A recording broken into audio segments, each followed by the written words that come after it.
I definitely got some hate from that match, doing the Karate Kid stance in the beginning like Daniel LaRusso. 92 seconds. That's literally all it took for Mikey Musumeci to submit Kevin Carrasco with his signature Mikey lock. But the craziest part, after this completely dominant win, nobody was talking about the submission. The only thing people were talking about on every social media platform was that he stood like a karate kid. I'm not even joking. And then there's this crazy mystery: 9 million YouTube views, literally overnight. They just appeared. But if you look closer, the likes barely went up. It makes no sense. Something is obviously wrong here, right? So tonight we are cutting through all the drama. The fast sub and the fastest backlash. So the bell rings for the main event, his first title defense. And then Mikey does it, the Cobra Kai crane kick stance. But this wasn't just showmanship. As the commentators pointed out live, it was a technical setup. The moment he dropped to the mat, he was going to land with an immediate bite on his opponent's leg, making it nearly impossible to stop him from getting the position he wanted. It was genius. Once the fight hit the ground, his opponent, Kevin Carrasco, tried to stay low, trying to avoid the leg entanglements. But you have to engage to win, and the second he did, Mikey was in his comfort zone. He got an underhook, elevated Carrasco, and locked it in, the Mikey lock, his own signature submission. The tap was verbal and so fast it caught the announcers off guard. One commentator said a training partner told him it feels like Mikey is going to break your whole foot immediately. So when you do a heel hook, you put the foot in your armpit.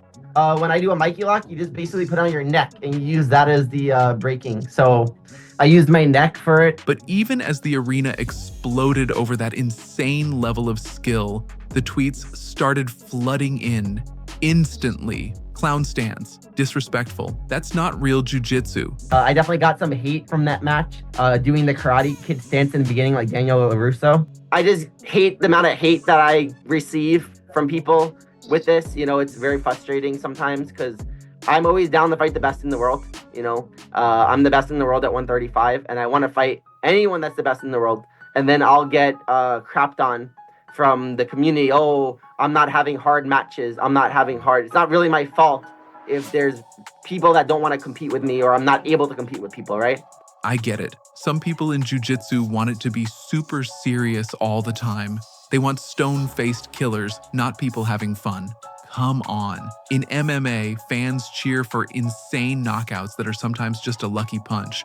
But a world champion who has dedicated his life to this sport has a little fun for 4 seconds, with a move that had a technical purpose, and suddenly there's a massive debate about the soul of jiu-jitsu. It makes no sense. The jiu-jitsu hardcores, it's a very stupid thing, but basically like they think it's okay. It's like manly, it's like masculine, it's tough. If you just wrestle and you just collar tie and nothing happens, like one of the most boring fucking fights ever. But if you go in and you just try to submit the person as fast as you can, that's gay. That's feminine, you know, like it's like so weird. I just was looking to submit the match as fast as possible, and my match was less than 3 minutes, and then people were like, oh, that was boring. But the crazy controversy is that Mikey's Instagram blow up. While the haters were debating what's this stance or respect, his account absolutely exploded.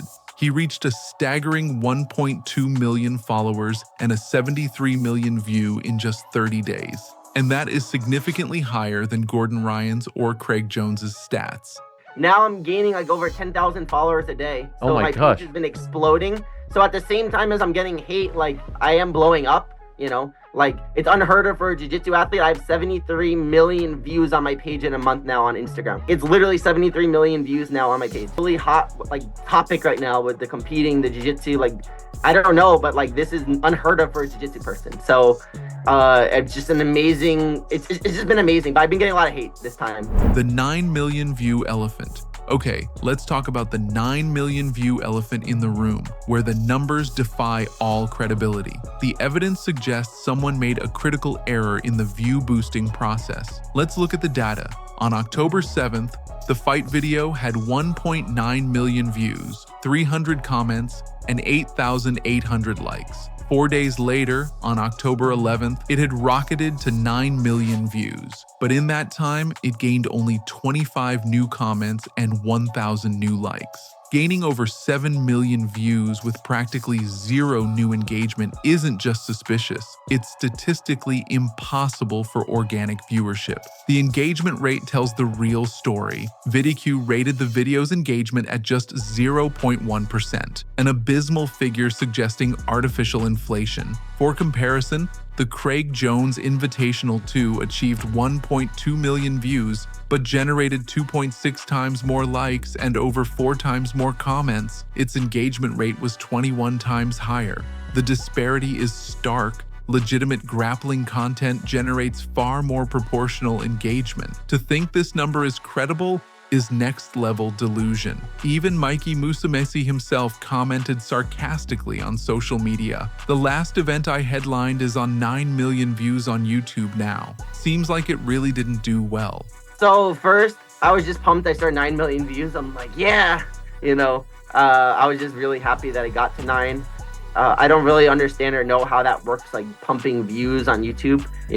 UFC has millions of subscribers. But yeah, I don't really know anything about this. That's out of my pay grade, that tier of like doing things like that, right? Again, I don't know how these major organizations work. I was just pumped to see the 9 million number. But if it's not real, that kind of sucks. But hopefully it is. That would be like cool. But I get what you're saying, and like it was really fast how the views came up, so it seems weird. But maybe the planting story would work.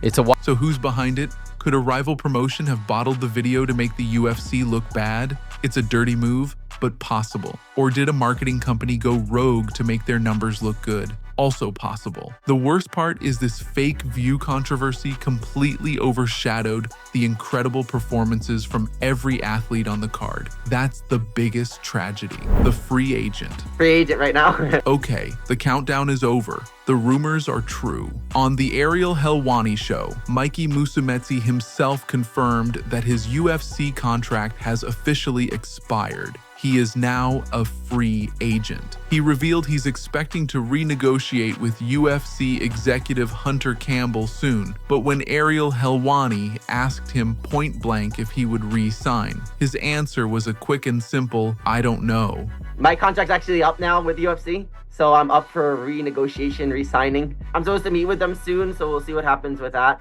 But yeah. Is there a chance you leave? I don't know. I'm probably gonna travel to Asia soon. Get my contract worked on now.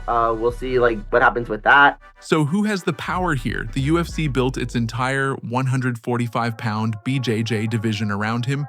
He's the face of it, having headlined 2 of their first 3 events. If they lose him, it leaves a giant hole in their marketing. But Mikey's leverage is huge. He's not bluffing when he says, "I love the UFC, but love doesn't pay physical therapy bills." That is 100% true. You have to get paid in a sport this brutal. This is a business decision. Yeah, everything's been going well. Definitely, there's a lot of learning that they have to do and build because it takes time to do this, right? It takes time to perfect it, just like every other organization. It's very frustrating sometimes because I'm always down to fight the best in the world. I'm the best in the world at 135, and I want to fight anyone that's the best in the world. And then I'll get crapped on from the community. Oh, I'm not having hard matches. It's not really my fault if there's people that don't want to compete with me or I'm not able to compete with people, right? So, after all that, I want to know what you think. Did the hate for Mikey's stance go too far? Were those 9 million views 100% fake? And the biggest question of all, should Mikey stay with the UFC or should he leave and take one of those massive deals from another promotion? Drop your answer in the comments below. I want to read all of your theories and predictions.